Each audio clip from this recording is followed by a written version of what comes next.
ఈ వీడియోలో మనం భగవద్గీత అధ్యాయము 14 శ్లోకము 17ను పరిశీలిద్దాం. ఈ అధ్యాయంలో శ్రీకృష్ణుడు ప్రకృతి యొక్క 3 గుణాలైన సత్వ, రజో, తమో గుణాల గురించి వివరిస్తున్నాడు.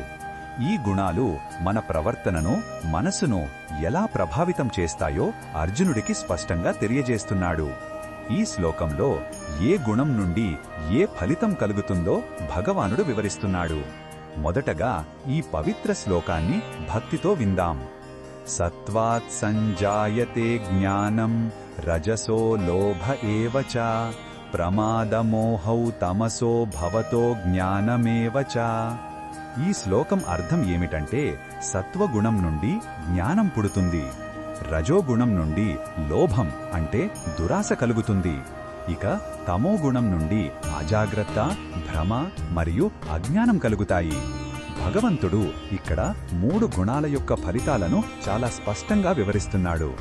సత్వగుణం మనలో ప్రకాశాన్ని, వివేకాన్ని నింపుతుంది. రజోగుణం కోరికలను, అశాంతిని పెంచుతుంది. తమోగుణం మనల్ని సోమరితనంలో, అయోమయంలో ముంచివేస్తుంది. ఈ శ్లోకంలో ఉన్న భావం మనకు ఏమి చెబుతుందంటే, మన జీవితంలో మనం పొందే ఫలితాలు మనలో ఏ గుణం అధికంగా ఉందో దానిపై ఆధారపడి ఉంటాయి. మన మనసు ప్రశాంతంగా, స్పష్టంగా ఉంటే అది సత్వగుణ ప్రభావం.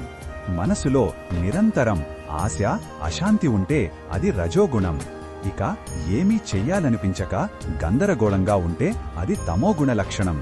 మన అంతరంగ స్థితిని మనమే పరిశీలించుకోవాలని ఈ శ్లోకం మనకు గుర్తు చేస్తుంది. ఈ బోధనను మన దైనందిన జీవితంలో ఎలా ఉపయోగించుకోవచ్చు అంటే, మన ఆలోచనలను, పనులను గమనించుకోవాలి. మనం ఒక మంచి పుస్తకం చదివినప్పుడు, ధ్యానం చేసినప్పుడు సత్వగుణం పెరుగుతుంది. అదేవిధంగా మనకు అవసరం లేకపోయినా వస్తువుల కోసం ఆరాటపడితే అది రజోగుణం వల్ల కలిగే దురాశ. మన పనులను వాయిదా వేస్తూ సోమరితనంతో ఉంటే అది తమోగుణం. కాబట్టి మనం స్పృహతో సత్వగుణాన్ని పెంచే ఆహారం, ఆలోచనలు మరియు పనులను ఎంచుకోవాలి. మరిన్ని భగవద్గీత శ్లోకాల అర్థాన్ని తెలుసుకోవాలంటే మా తదుపరి వీడియోలను తప్పకుండా చూడండి.